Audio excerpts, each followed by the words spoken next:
the USA in 2016. In the women's 60-metre hurdles, it's the world champion, Nia Ali, and alongside her training partner, also the world indoor champion from 2016, Trayvon Bromell.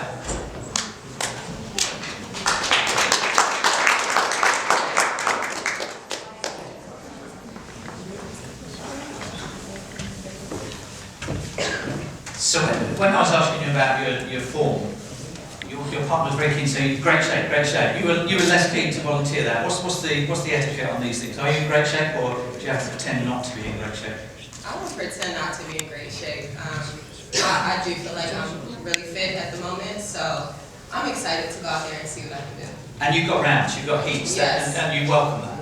Oh yeah, for sure. I mean, the more times I can get out there, really get comfortable, especially in the hurdles, the better for me.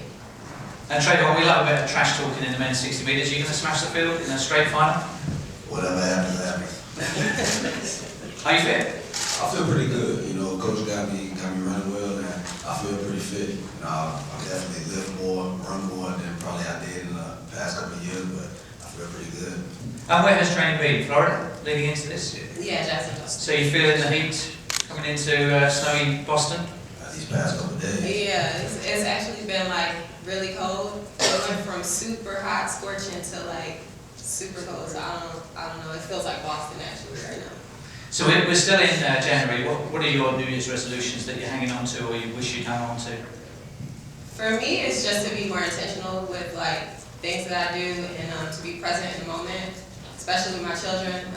Every moment is it counts and is super delicate. So I try to be more present and just focus on being there with them and not thinking about being overwhelmed by what's going on in track or other places. So just to be more present. And then for track, it's definitely to be more intentional and to be more consistent, so it can stop having that like wow factor every time I do something. It's like, you? Really? I'm like, okay, I need to get more consistent. So just so I'm not the only one that's not surprised by what I can do. What are your hopes for athletics in this big year? For the wider sport? Oh, for the wider sport, I mean, I guess just for everybody to get on the same page and work together. I do know there are a lot of people who want more for the sport, but it seems like there's like a bunch of different things going on. Like, it's one group doing this, you have Christian Taylor, the Athletic Association, so just for everybody to get on the same page and stand together beside each other. Trayvon, your resolutions?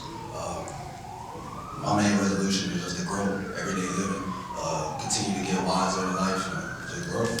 And what would you like for the sport in 2020? Peace and growth. Like, I feel like every year is a new year, a new chapter. We become better as individuals and as a wild body. And I feel like in life we lose that aspect. And I feel like we have to get back on that page and understand that we have to grow so those under us can reap the benefit of what we bring to the sport. And I've been to a few championships. I don't think there's ever been one like Doha for the success of mothers. Mum athletes, and you were a big part of that. Are you surprised at how people have picked up on that, or do you think that will become the norm going forward? I'm not surprised, and I do hope for it to become the norm for women to feel like it's not going to stop their growth in the sport, and for them to just feel more free and better to just live their lives how they want to and how they choose to, versus worried about what's going to happen for them career-wise. And in terms of watching all the women like do their thing, that was great. It was inspirational. Right after Shelly ran, I remember thinking like, wow, I hope I can get out there and do that, because like my son Titus was out there and he sees like victory laps and he's over there. I can't wait to get down there. And I was like, whoa, like I have to run. I have to actually do something for you to get down on the track. So I was happy to be able to watch that and gain inspiration so I could deliver myself as well. As your children get older, does it get easier to maintain a training lifestyle, or more difficult as they're more mobile and about to start school, presumably, or preschool? Yes. It's more easy as they get older, but for like Yuri, she's in that sweet spot right now, and it's super challenging, but it really helps me grow, and it helps me become more mentally tough when I get to training, because I'm like, conquering this is way more tough than being out there and just mentally grinding and getting through it. So I'm happy for it. And Trayvon, when we look at your CV, and it's in the back of the excellent press pack for this conference, Oregon has been a very happy hunting ground for you. World Juniors, NCAA, World Indoor title. We're into the final countdown for Eugene or Oregon 2021. What are your thoughts on that and the challenges of making an American team each year at your event? In the 100 is always challenging. So being back in Oregon in 2021, I feel like it's gonna be like a sweet spot for me because, like you said, just being in juniors and NCAA's, I've never ran bad there. So I just want to get back there and give it my best. I know the competition is gonna be strong, but I know that my coach will have me prepared. But for both of you, with where track and field is in the US, do you find you're more feted and applauded and known elsewhere in the world than you are in the US, or are things improving here in terms of recognition for track and field athletes?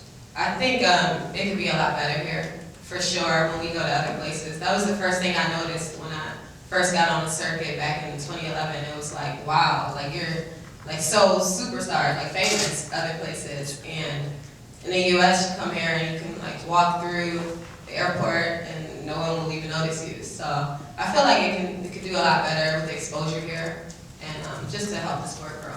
And Trevor? I feel like Nia said what needs to be said, because I don't really look at it like that. Like, when it comes to our sport, I mean, yes, we more love overseas, and I feel like we're here in the U.S., but for me personally, I don't really look at fame and nothing like that, so I like going to the store and not being noticed. But a big start tomorrow, live on NBC Sports. Great opportunity for the sport to be showcased. There's a lot of anticipation about the first meeting of a brand new World Indoor Tour. What are your plans for World Indoors? Are you going to go right through an indoor season, or is this a truncated one for you? I mean, we train together, so I think it's just to play it by ear and see how things go. Obviously, like the main goal is for outdoors, and with it being an Olympic year, you really can't predict anything. So we just kind of like take it as it comes, and whatever our coach decides in terms of our fitness and what's better for the ultimate goal, I think that's what I'll do for sure. Same. And we were talking to Donovan Brazier earlier about, and he's saying he's not looking beyond the Olympic trials because you can't. As an American athlete, you're in one of the hardest teams to make, women's sprint hurdles, because you've got almost all of the leading times within the field, and similarly with the men's 100. So the trials is it, essentially, isn't it? Trials is it. I don't think it's hard to even like look past meet to meet because we have to make so many adjustments. Always have to go back to training, and we were like all talking about it at training. Like you think you're in one spot and you're training so well, and it's just like training is nothing without you being able to go out there and showcase where you really are, and just kind of have that proof in the pudding, I guess. So we just kind of go meet to meet. What would success tomorrow constitute for you? Would you be happy to win, or is the time really important? The time will come. I'll certainly be happy with the win because I typically don't start off my seasons that way for people who know me. But for sure, I'll be happy with the win and just being able to do some things correctly that I've been working on in my training. So yeah. Trevor, the win? For me, it's just getting past the line. Like, as we all know, I haven't ran the 60 since 2016. So it's been some years. So just the progression of being able to get out here again it's a blessing to me. Because, like I said, at one point in my career, I almost thought about giving up. So for me to get past that line, that's a win for me, regardless of the time, the place. It's a stepping stone to what's to come. And I think that's my biggest goal for tomorrow. The men's 60 metres lasts less time than any other athletics discipline, championship or otherwise. What are you thinking when you're on the blocks? The start is so crucial. What do you think of? I really don't think about too much. I think because I've worked on my start ever since high school, and once I perfected it, it was just natural. So a lot of athletes, they go out there thinking like, oh, I want to react very well to the gun. I want to drive. I want to have that low shin angles. For me, it became natural to where I didn't have to think about it. For me, I was thinking about my transition, like Trey, stay down, drive 20, 25 meters, 30 meters. Make sure you get in that transition right. So when I'm in the blocks, I'm blank. And then I started thinking about my race plan while I'm running, rather than a lot of people be like, oh, I hope I don't jump, I hope I don't, come out the blocks wrong. I don't even think about that no more. And with the field eventers, when somebody unleashes a really great hammer throw or a javelin throw, they know at the moment it's left their hands. When you start, at what point you know this is going to be a good one? Or at what point do you think, oh, I'm in trouble here? I feel after like the first 2 steps. So back in 2016, when I won indoors, when I got out, I knew I was like, okay, Trey, you can win this. So once I came out of my drive and I kind of like looked and I was like, okay, I don't see nobody, and I knew I had it. So when I jumped out in my mind, I was like, this is it. Like, this is my goal. I feel it, and that's what it was. Same here. 2 steps or first level? Not 2 steps, but yeah, first hurdle, for me, like, it kind of sets up your race, and you can feel really good at your start, but then if you don't hit your takeoff properly, it doesn't set you up. So for me, once I like hit my takeoff and I kind of hit the body position, right angles, like over the first hurdle, then I know like, okay, I'm good. It's rhythm. Yes, it's a rhythm, for sure. Questions from you, Michelle? You talked about that you had quite a bit of time off due to injuries and stuff, and you seem to have developed quite a passion for photography and videography. How important is it when you're going through something struggling in your sport to have an outlet to take your mind off things? It's very important. Like I just did an interview and I was telling them the same thing. For me, I had a lot of dark days when I was injured. Like I said, a lot of times where I thought, you know, I just wanted to retire, I just wanted to be done with it because I didn't know if I was gonna make it back. Doing photography and like music and everything, it was like therapeutic with photography. I was able to bring a creative environment to other people to see their happiness. With music, it was being therapeutic for me because I was able to get my emotions out because I really don't talk to a lot of people about things like that. So for me, I feel like it's very important because you don't want to put yourself in a bubble to where you have those dark days and make bad decisions. Like Nia has been here for me through the situation with me going to the training group. Just some days, even now, like I get down on myself about certain things, but when you got good people, you got things to keep your mind off of it. It's easier to adapt to a new life and a new living. And can I just follow up on that, because you mentioned the other, you're both experiencing comebacks in different ways. You coming back from giving birth twice, and you from injury. Can you compare the two? Do you share experiences at all, both of you? Yeah, I think we all share experiences and training because it's like quite obvious when people are going through things, and we feed off of each other's energy. So we have like a really high energy training group, super positive. And if you ever see someone down or looking a little off, like, you know, the guys that come up to me and be like, yo, like, you doing a really good job, like, you a dope mom, like, you know, just stuff like that. Or like, if something might be bothering Trey or anybody, like, everything good, you kind of just check in. So I think that helps, just feeding off each other's energy and keeping everything positive and upward. Catherine? Yeah, I was going to ask Trayvon just about the injuries. What exact, I know it was probably close to 3 years of it, what were the injuries that you had? And, in Birmingham, 2016, I was getting ready to race and I was just doing some acceleration and I felt kind of like a sharpness in my heel. Stopped, I cut the meat off and I ended up going back to the States again, x-ray, and I had a bone spur growing in my heel towards like my Achilles. So whenever I go into like a plantar flexion motion, I would feel that bone spur jabbing into the Achilles. We didn't want to do no surgery then because of course Olympic trials was like 2 weeks from then. So we would just like take some Tylenol or something and just try to run through it.